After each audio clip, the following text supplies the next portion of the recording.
इंदौर में 93 साल पुरानी पेड़ी, जिसका पीछे आप देख पा रहे हैं बिल्डिंग है, श्री गौड़ ब्राह्मण समाज का इतिहास इंदौर में जितना पुराना है उतना ही पेड़ी का भी पुराना है। और आपकी स्क्रीन पर जो शख्स बैठे हैं परितोष जमींदार जी, वो भी इस पेड़ी के बारे में काफ़ी कुछ जानते हैं। आज इनसे बात करने का जो विशेष मौका आया है, क्योंकि हम सब जानते हैं 8 सितंबर 2024 यानी 2 दिन बाद रविवार को पेड़ी के लिए मतदान होना है। कुल जमा 31 प्रत्याशी मैदान में हैं, 2 पैनलें हैं, 5 महिला प्रत्याशी लड़ रही है, 9 निर्दलीय प्रत्याशी लड़ रहे हैं। मुख्य पैनलों में श्री राम आनंद पैनल है, जो कि पुराने संचालक मंडल और कुछ नए व्यक्तियों को लेकर बनाई गई है, और एक श्री चिंताराम पैनल है जिसमें कुछ पुराने संचालक हैं और कुछ नए भी आए हैं। तो सब मिला के एक समाज के 31 लोग जो है इस पेड़ी के चुनाव में आ गए हैं। परितोष जी से हम बात कर रहे हैं, जो कि इसके ज़्यादा जानकार हैं। सबसे पहला सवाल परितोष जी से कि ये जो चुनाव हो रहे हैं, इन चुनावों की आवश्यकता वास्तव में थी या निर्विरोध कुछ काम हो सकता था? समाज में जो परिस्थितियाँ निर्मित है जी, और जो समाज में प्रबुद्धगण हैं जी, उनके अगर थोड़े से प्रयास हो जाते तो ये निर्विरोध चुनाव भी हो जाते।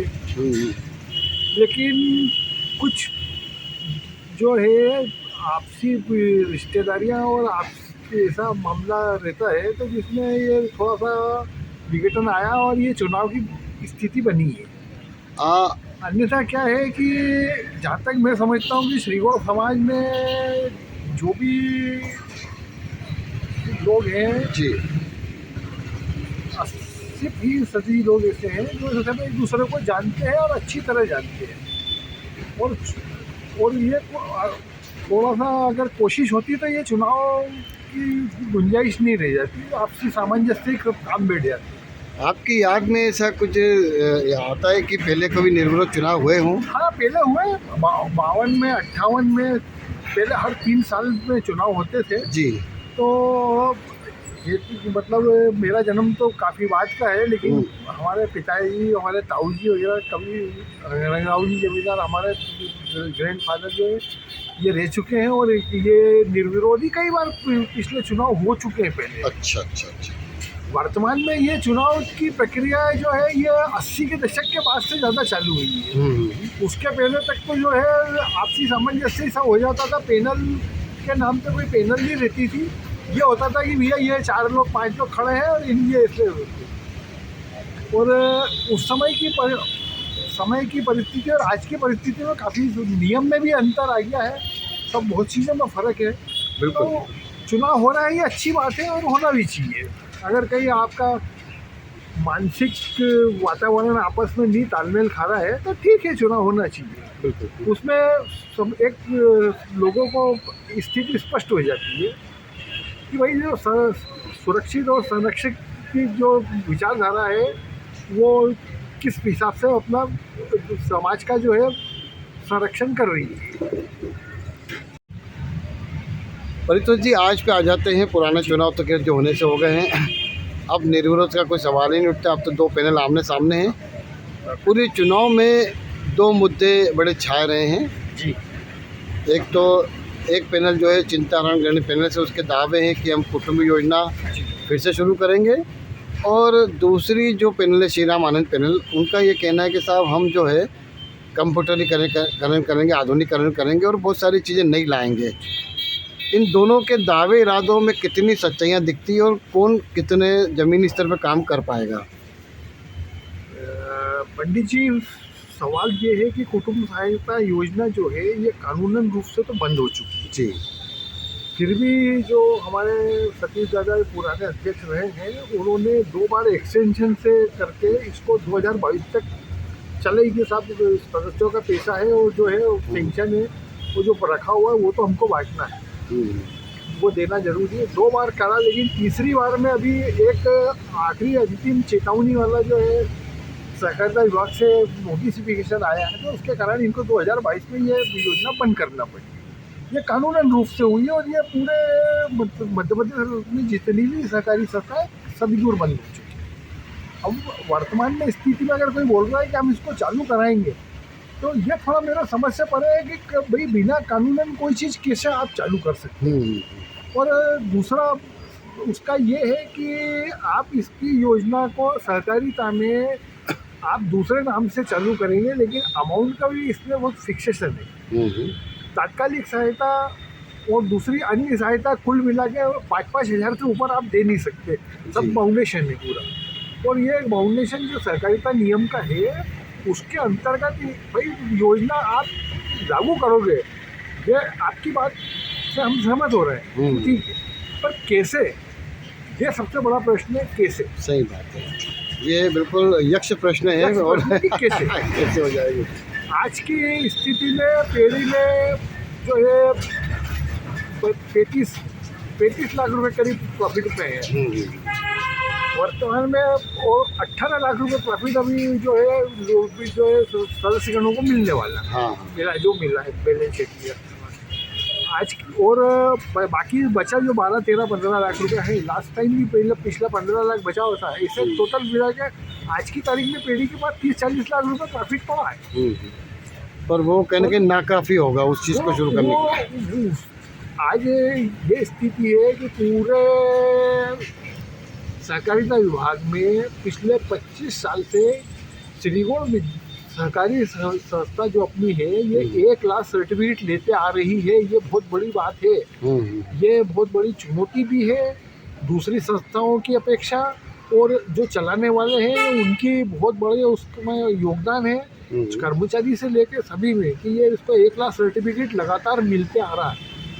इंदौर में कई संस्थाएं जो है विलुप्त हो गई, कई संस्थाएं उलझ गई, और इन सब को देखते हुए ये लगता है कि ये जो हवा वाली घोषणाएं हैं, ये इस टाइप की घोषणाएं, ये पारिवारिक वातावरण है, इसमें आपको स्पष्ट करके चलना पड़ेगा। बिल्कुल। इसमें ऐसे घोषणा करके आप ये बोलो कि हम ये कर लेंगे, हम वो कर देंगे, नियम से क्या करोगे आप ये बताओ। परितोष जी, आप पेड़ी के इतिहास के अच्छे जानकार हैं, आपको मालूम है कौन कौन से सदस्य किस किस सन में कहाँ से कैसे कैसे आए हैं। बड़ा सवाल उठाया जाता है कि किसी एक ही परिवार का जो यहाँ कब्जा हो सकता है, या कहते हैं कि कहीं ना कहीं जो लोग हैं बिल्कुल सत्ताधारी तानाशाही चलाते हैं। कभी से भी तो कहा जाता है कि साहब यहाँ पर लोग जो है ब्लैकमेल भी कर देते हैं लोगों को। कितनी सच्चाई इन बातों में? ये बातें बेबुनियाद है जी। हर साल 100-150 सदस्य बनते हैं जी। हाँ, एक चीज़ ज़रूर है कि जो है संचालक गण की सहमति से सदस्य इसलिए बनाए जाते हैं कि अगर सदस्य अभी आप खुली रख देते हैं तो बाहरी क्षेत्र के कुछ लोग आके अगर सदस्यता फॉर्म ले लेते हैं तो कानूनन रूप से ये मना नहीं कर सकते। और उन सब चीज़ों को रोकने के लिए एक प्रस्ताव पास हुआ था, ये रमाकांत दादा के पहले के टाइम से प्रस्ताव था कि भाई जो भी सदस्य बन रहे हैं यार, वो संचालक गण जब तक उसको नहीं जाने पहचाने कि ये श्रीगोड़ है, इसलिए जब तक सदस्य नहीं बनाए। क्योंकि पूर्व में एक घटनाक्रम कुछ ऐसा हो चुका था जिसमें कुछ असंतुष्ट लोगों ने किसी भाट मोहल्ले और मतलब अदर कास्ट टाइप लोगों को भेज दिया था सदस्य बनाने के लिए, और वो गलती से फॉर्म चले भी गए थे उनके पास। फिर उसको बड़ी आपसी समझ से सब उस मामले को, आज ये 20 वर्ष पूर्व की घटना है। जब से ये हुआ है कि भाई संचालक गण ही जो है सदस्य पहचान के जो है सदस्य बना है। बिल्कुल। परितोष जी, चलते चलते आखिरी सवाल कि नए दावे इरादों में आता है, लोग भी मतदाता भी जब जा रहे हैं, प्रत्याशी कह रहे हैं कि साहब हम कब तक किराया देता रहेंगे, किराए के भवन में रहेंगे, क्या पेड़ी का अपना भवन नहीं होना चाहिए? निश्चित ये बात सही है, पेड़ी का भवन, और ये भी पेड़ी का ही भवन है जी। श्रीगोड़ समाज और श्रीगोड़ सहकारी संस्था दोनों एक दूसरे के पूरक हैं जी। ये भवन जो है पेड़ी के ही द्वारा सबसे बड़ा सहयोग लोन का करा गया, और ये 2 मंजिल इमारत जो है आप पीछे देख रहे हैं, ये नई बनी है। और इसको पेड़ी के अंदर इसमें ऑफिस का किराया किस लोन किस्त के नाम पे, किराया के नाम पे 25,000 रुपये की किस्त कटते हुए 11-12 साल में ये लोन पूरा हुआ और ये भवन खड़ा हुआ। बहुत बढ़िया, तो ये समाज को एक बहुत बड़ी धर्मशाला मिली है, सही बात। पेड़ी के सहयोग से मिली है, हम्म। पेड़ी के संबल से मिली है। ये कहना बिल्कुल वाजिब नहीं होगा कि ये इसका भवन अलग होना चाहिए। हाँ, दूसरा ये है कि समाज को इतना बड़ा सहयोग और इतना बड़ा भवन, इतनी बड़ी संपत्ति ये पेड़ी के माध्यम से ही आई है। और आज अगर पेड़ी यहाँ से चली जाती है तो इसका भवन का जो किराया 35,000 रुपये जो भी कुछ है, वो आज जो संस्था की नीचे जो कमाई है, सही बात। वो कम हो जाएगी, मेंटेनेंस कम हो जाएगा, सारी चीज़ों पे असर पड़ेगा। भाई आप इस चीज़ को ये क्यों समझ रहे हो कि ये अलग है और ये अलग है? हाँ, भाई समाज की संस्था भी है, समाज की पेड़ी भी है। तो जो जो पेड़ी के माध्यम से जितनी संपत्ति समाज की बढ़ रही है, हाँ, तो उसमें तो और योगदान होना चाहिए। बिल्कुल। योगदान से मुझे याद आया कि वो दूसरे संगठन जो कहते हैं कि साहब वो पेड़ी तो किसी काम नहीं आती समाज के, और पेड़ी वालों का भी दुख दर्द ये रहता है कि साहब क्या करें, इन संगठन का कुछ हमारी प्रतिष्ठा में नहीं आते, या जो भी किसी काम नहीं आ पा रहे। क्या मसला हल क्या है इन दोनों मसला का? पंडित साहब ये है हाँ, कि यहाँ पे सर्वभू स्वयंभू वाली जो मानसिकता है उससे दूर जाना पड़ेगा। हाँ, हम श्रीगौर समाज के हैं, हम 95% कमर्शियल बिल्कुल नहीं है, हम सर्विस क्लास लोग हैं। हाँ, हम ये अगर सर्विस क्लास मानसिकता, सिक्योर्ड मानसिकता जो चलती है, हाँ, इससे थोड़ा सा बाहर आके व्यावसायिकता पे जब अपन ध्यान देंगे तो ये सारी चीज़ नगण्य है और श्रीगौर समाज बहुत ज़्यादा उन्नति कर सकता है। एक केंद्रीय संस्था रहे या एक जो भी वो मुखिया रहे, तो वो कई निर्णय लेने में आसान रहती, कई जमीन लेने में आसान रहेगा, बहुत कुछ रहेगा।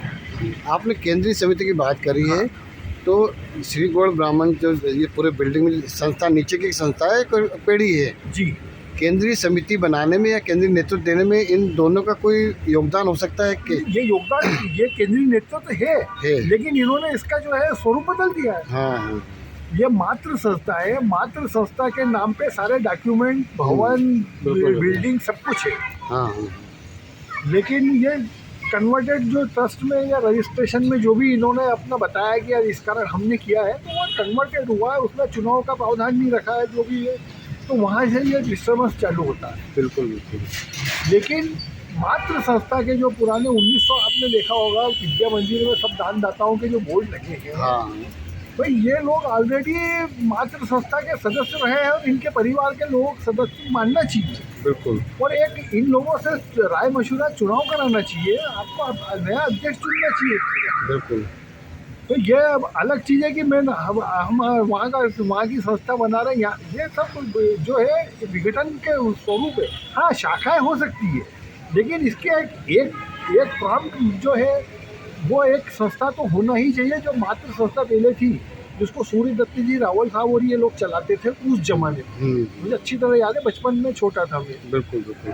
तो वहाँ एक निर्णय होता था और एक निर्णय में पूरे सर्व समाज को मान्य होता था। बिल्कुल बिल्कुल। अब एक उस समय से लेकर आज तक, आज 22-23 संस्थाएं हो गई है, तो कोई किसी को एक दूसरे का निर्णय मानने को तैयार नहीं, बात भी नहीं है ना। लेकिन मातृ संस्था को पहल करना पड़ेगी, मातृ संस्था को जीवित करना पड़ेगा। मातृ संस्था के नाम पे सारी संपत्तियां है, जो खाती वाला टैंक कॉलोनी कटी, जो वहाँ का वहाँ जो है कम्युनिटी हॉल है, यहाँ की जितनी व्यवस्था है, ये धर्मशाला है, बिल्डिंग है, भवन है, ये सब मातृ संस्था की है। तो इसको मातृ संस्था को जीवित रख के आप ट्रस्ट रखो, ट्रस्ट पूरा केस का रखो, ट्रस्ट का हिसाब सब अलग रखो, लेकिन मातृ संस्था को जीवित रखो और केंद्रीय नेतृत्व मातृ संस्था को देना चाहिए। बिल्कुल। तो कहीं ना कहीं बात जो है सारी समस्याओं के हल तो बोल सकते हैं, जड़ तो नहीं बोलेंगे, सारी समस्याओं का हल इसी संस्था मातृ संस्था में है। और मुझे लगता है कि जब तक चिंताहरण गणेश भगवान बैठे हैं, तो कहीं ना कहीं समाज का सद्बुद्धि देते रहेंगे, रिद्धि सिद्धि देते रहेंगे। इसमें सद्बुद्धि बुद्धि सब कुछ, सब में सब कुछ है। गणेश जी ने सबको भगवान की राह से दे रखा है और सब अच्छे सक्षम है। बिल्कुल। पूरा समाज पहले के समय में और आज के समय में समाज बहुत ज़्यादा सक्षम है। बिल्कुल बिल्कुल। लेकिन समाज का नेतृत्व करने के लिए जो है अच्छे लोग वो आगे नहीं आते हैं, क्योंकि वो छीटाकशी में हर आदमी जो है वो एक अपनी दूरी बना के चलता है। तो इन सब बातों को छोड़ना पड़ेगा। सही बात है। और एक बार संगठित होकर तटस्थ होकर एक निर्णय लेके और आगे आना पड़ेगा, जब जाके समाज की अच्छी खासी उन्नति होगी। बिल्कुल।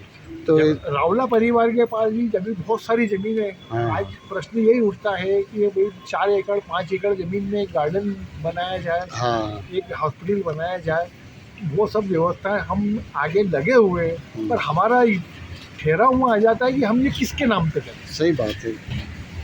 तो मातृ संस्था जो है वो उसका जीवित होना बहुत जरूरी है। मातृ संस्था का चुनाव होना जरूरी है।